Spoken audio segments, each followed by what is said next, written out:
Good morning, everybody. We have some breaking news out of Bangladesh.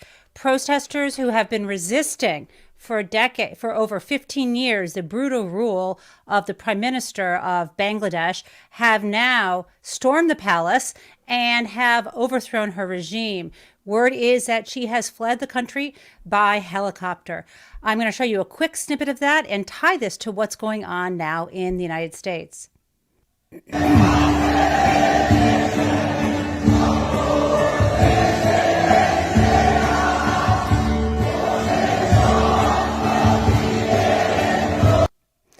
So as you can see, people are very happy. Over 1 million people are in the streets. And you may not know, if you are living here in the U.S., if you're an American and you're young, you may not know all that much about Bangladesh, but the nation came into being, had its independence 50 years ago. And the current prime minister, the one who has just fled the country in a helicopter, has been in office since 2009. And the objections to her rule is that she uses her power, she abuses her power to resist any political opposition, including engaging in extrajudicial killings, your typical dictator stuff. And so it's always good news when the people find a way to overthrow a dictator. Now, in the United States, we, of course, came into being in that fashion by overthrowing the King of England, but we don't want to have violent transitions of power. It's our goal through the Constitution and through the system we are entering into right now, the presidential election season, to allow the people to use their voice, to use the ballot box, to express their views and choose who will lead the country. And that brings me to what would have been, if there had not been breaking news, our top story of the day, which is here we are. We are 3 months away from the election. Yes, I know the election day is Tuesday, November 5th, but today is, as you know, August 5th. And so 3 months from tomorrow, some of us will be going to the voting booth. Others will have already started voting. Early voting starts in many states in either the end of September or mid or late October. So we are narrowing the time frame between when people are undecided and when they're going to make their decisions about who to vote for, which is kind of remarkable because it was literally just 2 weeks ago that Kamala Harris began her campaign and now, as you know, has sewed up through the virtual roll call of the delegates the nomination and will, I believe tonight, but no later than tomorrow, announce who her running mate is. All of this happened in 2 weeks when, bringing this back to the peaceful transfer of power and the American tradition, Joe Biden realized he needed to behave a little bit like George Washington and pass the torch. It was time. He did not need to hold on to the office, and he stepped aside and let his running mate, Kamala Harris, who was there to step up in his place, run for office. Okay, so we are 3 months away. And where do we stand now? I'm going to show you some of the data. Something remarkable happened. Nate Silver, the Uber pollster, I guess I would call him, who aggregates a lot of different polls and has a newsletter, and as you can see, this slide from it called the Silver Bulletin. He put out a tweet yesterday on Sunday saying that the streams have crossed. Now, I don't know if you know what you're looking at here. It may be small on your phone, but what I'm telling you is right in front of you is a screenshot from that bulletin. And when I say the streams have crossed, or when I repeat Nate Silver saying the streams have crossed, what has happened is here on top, it says Kamala Harris in blue. That's the blue stream. And the red stream is Donald Trump. And what you can see right here is that just now, for the first time since I think I'm looking at the months here, for the first time since it looks like early July, the beginning of July, you have Harris now in the lead when he looks at all of the polls together.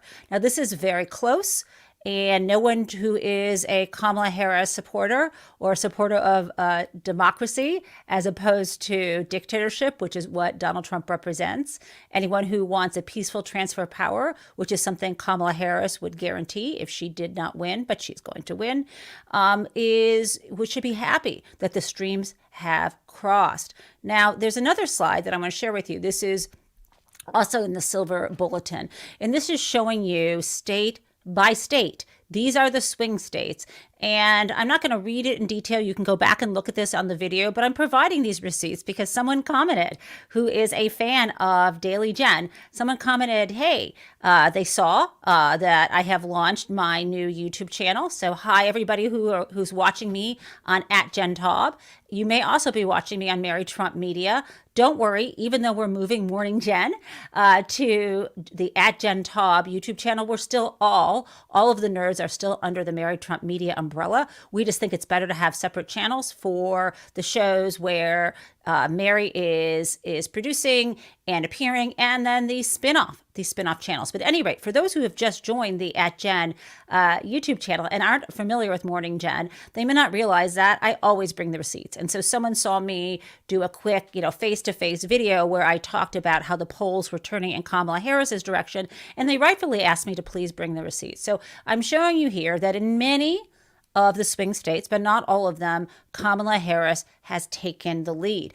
And just so you know, in case you want to adopt a swing state and help out and do calling into the state, or if you live in a swing state and want to go door knocking, here they are, the swing states that could decide the election because of how the Electoral College works are Pennsylvania, Wisconsin, Michigan, Georgia, and North Carolina, Arizona, Nevada, Florida, and Virginia. There are many more states in play than there probably would have been, than there definitely would have been had Joe Biden stayed in the race. Okay, so that brings me to where we are. We are 3 months, right? We're 3 months to the November election, and it's time. It's time for us to make decisions. And I thought that if you wanted to make a decision comparing two products, like if you're deciding, should I get, my husband and I were thinking maybe our next car should be a fully electronic vehicle, because I drive a Prius now, and we're thinking maybe the next car should be. And we were looking into, we went to Car and Driver's website, we went to different dealerships to try these things out, and you try to look at the comparisons item by item. Or if you're the same thing, ideally, if you're buying a vacuum cleaner or a refrigerator, any large purchase. Well, there's no bigger decision than casting your vote with the people of America to decide who will make the decisions that affect your daily lives, that affect the lives of your family, that affect your reproductive freedom, that affect America's standing in the world, right? Nothing could be more important. So I wanted to help us do that by doing a comparison between Donald Trump and Kamala Harris. And so let me share with you the basis, the framework for this comparison. Oh no, this is not some kind of scientific framework. This is my framework based on the childhood. Again, I bring back my Gen X childhood from the 70s.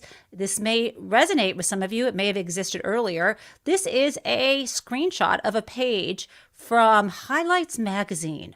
This was a magazine that when you sat in the doctor's office back when we were kids, you didn't have a tablet to play with. You didn't have, video games. You didn't have someone's phone. You didn't even have a Walkman. That was the equivalent of, your own little headset listening to music. You were sitting around playing with toys or being bored. And I spent a lot of time sitting around doctors' offices, not because I was unwell, but because my father was a family doctor. And so I'd sometimes be waiting there when my mom came in when she worked there one day a week. Long story made short, here is Goofus and Gallant. And the whole setup was trying to model for young people what is the best way to behave. And so we have Goofus, who is always doing the wrong thing. And then we have Gallant, who is a little bit of a goody two-shoes. But when you're a little kid, that makes sense. So here we have Goofus. Goofus smashes his empty pop bottle, that would be soda bottle for you who aren't from the Midwest, and leaves the broken glass. In comparison, we have Gallant, who puts his empty pop bottle soda bottle, in a trash container. So I think you know where I am headed with this Goofus and Gallant comparison. Hey, let's compare Donald Trump to Kamala Harris. Okay, so in the first way, I'd like to compare the two of them is in terms of how they have been dealing with their support. Let's look at this. We have Donald Trump, right? Donald Trump tries to pretend like he has support from black voters, but he has lost so much of that support. And when he does that is people who like him put up these photos with him. He never denounces them. You see this picture, a photo, and it appears that he is standing in the middle of a group of 5 very beautiful black women. And someone who claims to be Sharika said they are afraid of black women supporting Trump because when we do, we drop the Hood Rat Act and the left hates classy women. Okay, there's so much weird about that, but the most weird thing is if you take a look closely at this photo, this is entirely AI generated.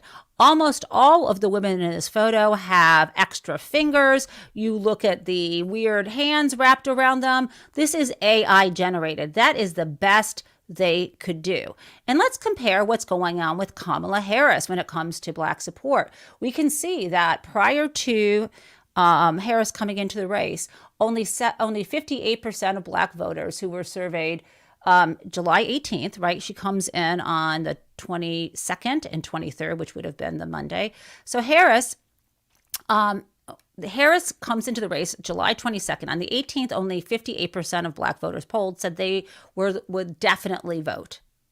Now, 74% are saying they would definitely vote. So that's one basis of comparison. Okay, another Goofus and Gallant comparison is this. Donald Trump is absolutely a coward. He is afraid to debate Kamala Harris. The campaigns, the parties, the Democratic National Committee and the Republican National Committee agreed to the debate with ABC News scheduled for September 10th. That was an agreement, and it was based on only if the candidates that could debate had to meet a certain threshold, and it was never stated that it would definitely be Joe Biden. People thought it would be. It was not stated that it would definitely be Donald Trump because they had not been through the Republican convention, but that was the assumption. Now Donald Trump is running scared. He is afraid to debate Kamala Harris. So instead of admitting that he's backing out, he's now claiming that he has unilaterally agreed that he is going to debate her sometime before that, on Wednesday, September 4th. Okay. And he says that he's only doing this under the condition that it's run by Fox News and hosted by 2 people that he likes, and that there's a full arena audience. And he also claims, I don't have it on this slide, but he also claims now, well, I can't have ABC News host this debate because they're biased against me. Why does Donald Trump say ABC News is biased against them? He says because he's suing them. Okay, guys, he started the lawsuit against ABC News and host George Stephanopoulos before he agreed to this debate. He runs the RNC via himself as the leader of the Republican Party and through his daughter-in-law who controls everything, Lara Trump, and they agreed to the debate on September 10th hosted by ABC News, even though he had already sued ABC News and George Stephanopoulos. And I just want to point out why he sued them. He sued them because on television, George Stephanopoulos said that Donald Trump had been found liable for rape in the E. Jean Carroll case. And he claims that's not true. Well, it is true, right? And I don't want to get too graphic here, but he was found liable for what was called sexual abuse under New York law. And the facts that led to that finding involved penetration. So I I'm just going to leave it at that. It's awful that I even have to say that, but his denial is not plausible. And again, he brought that lawsuit before he chickened out of the debate. Okay, so Goofus Donald Trump chickens out of debates and tries to pretend that he's not doing that. He's too scared to get on stage with Kamala Harris. Meanwhile, of course, Kamala Harris sticks to it, right? She sticks to her promises. She says, it's interesting how Donald Trump said any time, any place, and now that became one specific time, one specific place. And she said, I'll be there on September 10th, like he agreed to, and I hope I see him there. And you know where I'm gonna head from here, because not only did Harris reiterate that, but she has said that consistently. Kamala Harris has consistently said, tell me to my face, right? So let's just listen to that. Harris says this. Well, Donald,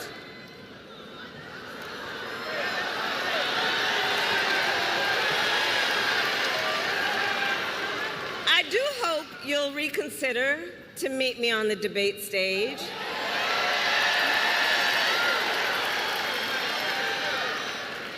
Because as the saying goes, if you've got something to say, say it to my face.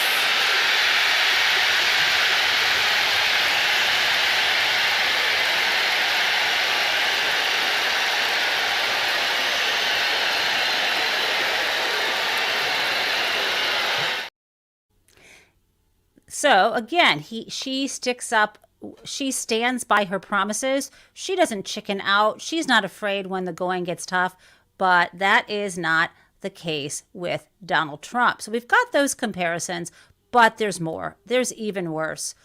When it comes to standing up for America, Donald Trump may say things like "Make America Great Again," but he doesn't care about America. He wants to bring society back to a place where there is discrimination and male domination and subordination so he can fulfill his agenda of being an autocratic, selfish tyrant and bilk the public.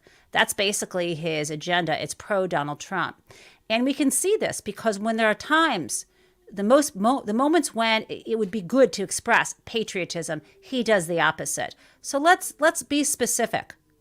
When Joe Biden and Kamala Harris and the whole administration and our allies arrange a very complex prisoner swap to get out these prisoners who were unjustly confined in Russia, right? We know this is Paul Whelan, this is Evan Gershkovich, and others, and they freed them. And what does Donald Trump do? He's so jealous and he's so selfish and he hates America so much that instead of even saying, thank God they're free, or instead of keeping his mouth shut, he decided to literally praise Vladimir Putin. This happened at his rally in Atlanta over the weekend. Let's listen. I'd like to congratulate Vladimir Putin for having made yet another great deal. Did you see the deal we made? And that is your choice if you choose Donald Trump. In contrast, instead of standing on the sidelines claiming that he was going to free these unjustly confined prisoners in Russia, right? Instead of making those promises and acting as if he had some sort of way of doing that and that he was trying to kind of hold our votes hostage, Kamala Harris actually got it done with Joe Biden. And she didn't praise Vladimir Putin. She praised Biden and the administration. Let's listen. President and what he has done over his entire career, but in particular as it relates to these families and these individuals, what he has been able to do to bring the allies together on many issues, but in particular this one. This is just an extraordinary testament to the importance of having a president who understands the power of diplomacy and understands the strength that rests in understanding the significance of diplomacy and strengthening alliance. Okay, what do you want? Do you want someone who wants to make everything about him and has no real power and is hated by our allies? across the globe, or people who know how to run things, know how to deal on the international stage, and how to use our connections and our friends to help save Americans who are in dire need. Now, there is another comparison, and it is this. What in the world do they do when they are confronted with difficult circumstances, when there might not be as much support as they would like? Let's see what Donald Trump does when he sees empty seats at his arena. Does he ignore it and just move forward? No, he blames other people and tries to cover it up. Outside, thousands of them. Let them come in.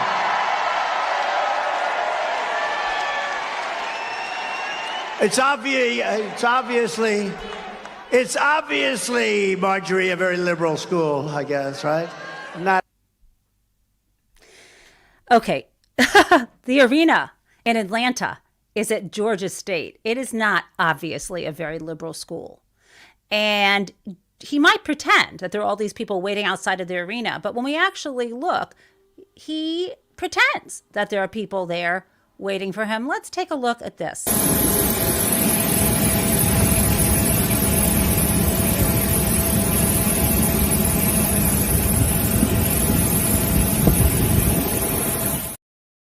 What Donald Trump is doing there is he's on his plane ready to leave, and he's waving out at the tarmac. Now, probably the photo was not supposed to be taken from behind him.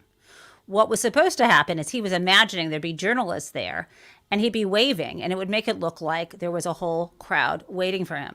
We know the contrast. We know the difference between people who are there because they want to be and people who are electrified and excited. Let's take a look at Harris.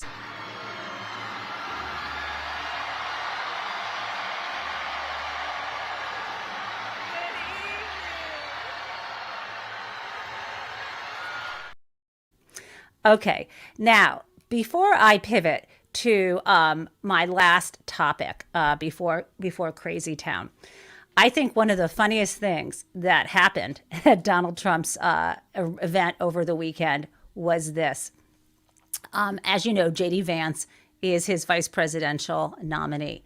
And so I'd like for you to see kind of the difference they're doing in terms of messaging here when it comes to who their VP pick is going to be. So let's take a look at this. Again, this is the comparison. Here we have Donald Trump, his rally over the weekend, and we have J.D. Vance delivering remarks. And you see people standing behind him, and they're holding this sign of Donald Trump's famous phrase from his reality television show, "You're fired."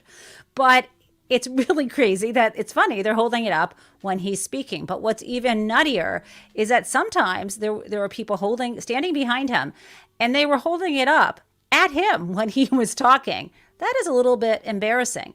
And in contrast, Kamala Harris has had incredibly strong message discipline. There have been no leaks.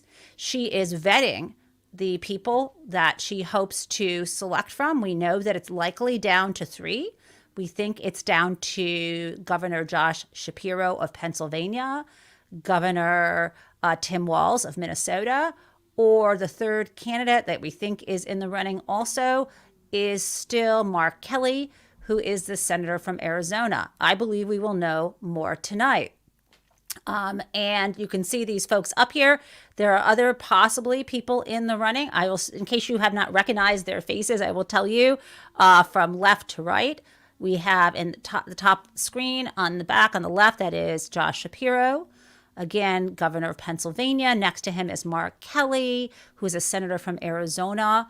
Right to the right, if we are facing Kamala Harris, you can see J.B. Pritzker, who is governor of Illinois. Of course, Pete Buttigieg, transportation secretary, is there. Former mayor of a town in Indiana, and then going clockwise below them, below both of those two gentlemen is Tim Walz, governor of Minnesota, and to his left is Andy Beshear, who is the governor of North Carolina. Any of these folks are in play, but again, I suspect it's either going to be Shapiro, Walz, or Kelly. Okay, that's going to bring us to our last story before Crazy Town, and that is Trump's legal woes. And there is quite a bit going on right now, especially when it comes to the case that has been now revived in the District of Columbia under Judge Chutkan. And this is the case where Donald Trump was indicted on several counts related to his interference in the 2020 election, up to and including the insurrection. So I want to show you is a really good story that you might want to read in today's Washington Post. The title is The Trump Trials, Hot Potato, Cold Potato. And of course, that is Jack Smith right there, who is the special counsel. Now, I'm pulling for you some quotes from this article so you get a sense of what's going on. Even though you may remember that it was several weeks ago, in early July, that the U.S. Supreme Court had decided that there would be certain circumstances where a former president would be immune from prosecution. You know that. And so, finally, that decision, although it was made, was held. There's this delay period, and it finally made its way down on Friday, first to the D.C. Circuit Court, who had held that Donald Trump was not immune. And then the D.C. Circuit Court sent this the order back down to Chutkan, who's a trial court judge. And Judge Tanya Chutkan on Friday got right into action. She immediately asked the parties to brief her on how they wanted to proceed. And then she set a hearing for August 16th, right? That is practically around the corner. But what this means also is when she invited the parties to say, what do they want to do? Donald Trump immediately filed a motion to have the case dismissed, and she promptly rejected it. She on Saturday revived the case, and she is rejected his motion to have the charges dismissed. What does that mean? What that means is, although there will not be a trial before the election as we suspected, I still believe Tanya Chutkan will have to hold some kind of evidentiary hearing, as she was ordered to by the Supreme Court, to try to determine all the things that Donald Trump did leading up to after the 2020 election and leading up to the insurrection, all of his actions, including with the fake electors, all of his actions while he was in the White House, and decide which among those fall into the category of official conduct that would be protected, and which of those things fall into a category of non-official conduct or unofficial conduct. That will probably happen before the election, something that will make Donald Trump quite unhappy. Okay, guys, and you know what that does. That is bringing us now to Crazy Town.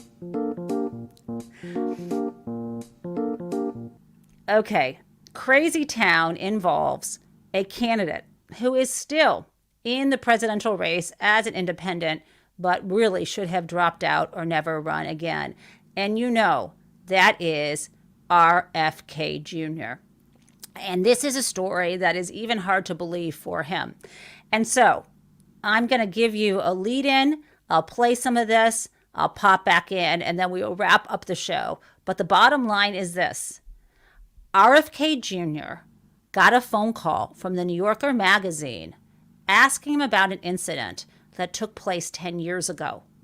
And he was so worried when they started asking him questions that he decided to get ahead of the story. This is his way of getting ahead of the story and trying to spin it.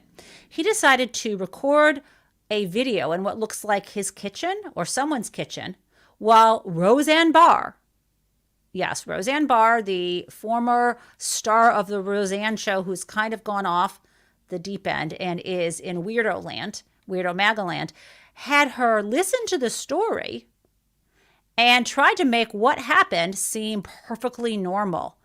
But guys, what happened here involved him somehow, the only thing we know that's true is what was reported in the newspaper 10 years ago, which was this, and the part that he admitted here, that he took a dead baby bear carcass and placed it in Central Park, like in, like 69th Street and the west side of the park, and tried to make it look that this dead baby bear had been hit by a bicycle and died. That part he has admitted. And this other part of him trying to say why that happened is absolutely nutty. Let's play this, guys. Taking a group of people falconing up in Goshen, New York, up in the Hudson Valley. And I was supposed to meet them there at like maybe 8 or 9. I was driving up maybe, really early, like 7. And that woman in a van in front of me hit a bear and killed it, a young bear. So I pulled over and I picked up the bear and put him in the back of my van because I was going to skin the bear. And it was very good condition, and I was going to put the meat in my refrigerator. And you can do that in New York State. You can get a bear tag for a roadkill bear. And so then we went hawking, and I had the bear in my car. And then we had a really good day, and we went late. We were catching a lot of game, and the people really loved it, so we stayed late. And instead of going back to my home in Westchester, I had to go right to the city because there was a dinner at Peter Luger's Steakhouse. And at the end of the dinner, it went late, and I realized I couldn't go home. I had to go to the airport. And the bear was in my car, and I didn't want to leave the bear in the car because that would have been bad. So then I thought, You guys, this is crazy. At that time, this was a little bit weird of the redneck in me. There'd been a series of bicycle accidents in New York. They had just put in the bike lanes. And so Look at Roseanne's face. She's like, what the every day, fuck? People had gotten badly injured. Every day it was in the press. Oh my God, her face. And so I thought, I wasn't drinking, of course, but people were drinking with me who thought this was a good idea. And I said, I had an old bike in my car that somebody had asked me to get rid of it. I said, let's go put the bear in Central Park and we'll make it look like he got hit by a bike. It'll be funny for people. Can I just pause here? I'm still going to play this, but what he's admitting is he wasn't drinking because he was sober, but that drunk people around him thought his idea was good, which means that when he is sober, he thinks this is a good idea and relies on the advice of these folks. Okay, this dude is off his rocker. He's out falconing. Okay, and he claims that someone else hit this bear. Let's keep listening. So everybody thought that's a great idea. So we went and did that, and we thought it would be amusing for whoever found it or something. The next day. I'm sorry. Amusing? If you found a dead baby bear in Central Park, would you find it amusing? Or would you worry, one, had a bear escape from the zoo and that's not great for the animals there? Or would you wonder, why are there black bears in Central Park, which that's not their habitat, but why would you ever finding a dead animal amusing? I'm going to continue, but it gets really weird from here. Oops. It's like, it was on every television station. It was the front page of every paper. And I turned on the TV and there was like a mile of yellow tape and there were 20 cop cars. There were helicopters flying over it. And I was like, oh my God, what did I do? And then there was some people on TV in tie-back suits with gloves on lifting up the bike and they were saying they're going to take this up to Albany to get a fingerprinted. And I was worried because my prints were all over that bike. Luckily, the story died down after a while, and it stayed dead for a decade. And the New Yorker somehow found out about it, and they're going to do a big article on me, and that's one of the articles. So they asked me, the fact checker said, it's going to be a bad story. I think it's a great story. I'm speechless, but you have to admit that that really is one of our better crazy towns. So with that, guys, I will see you tomorrow again, 8 a.m. right here. But again, we're moving the show to @JenTaub. I'll send notes in the comments so you remember. But of course, you will still see me on Mary Trump Media with the Nerd Avengers. So we will see you tomorrow at noon for that. And again, 8 a.m. here @JenTaub. Thanks for sharing part of your morning with me.